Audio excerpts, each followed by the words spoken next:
फूल दो जइहे भोरे के मालिन फूल दो जइहे भोरे के मालिन कालुआ तइके मैया से रबाली फूल दो जइहे भोरे के मालिन फूल दो जइहे भोरे के मालिन कालुआ तइके मैया से रबाली फूल दो जइहे भोरे के मालिन कालुआ तइके मैया से रबाली पूरा सहजल छै ओकरे ला पंडाल झूला लागल छै निमिया के डाली फूल दो जइहे फूल दो जइहे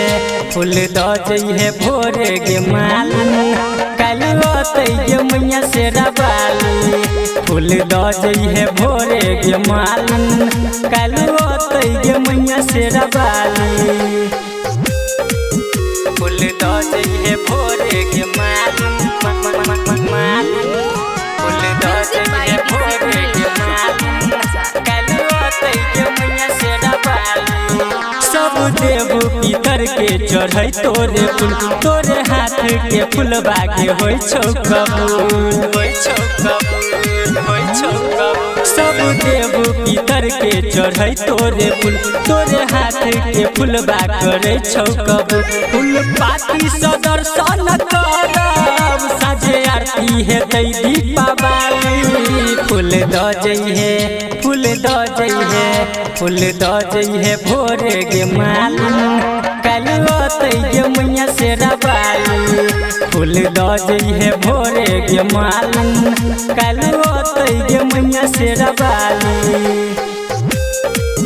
फूल दो जइहे भोरे के मालिन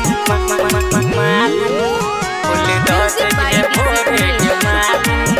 कालुआ तइके मैया से रबाली सब खुशी सँ झूमै छै धरती गगन मैया रानी के दर्शन सँ हेतै पावन हेतै पावन हेतै पावन सब खुशी सँ झूमै छै धरती गगन मैया रानी के दर्शन सँ हेतै पावन प्रमोद गुप्ता छै भगती में लागल गणेश करै छै पूरा तैयारी फूल दो जइहे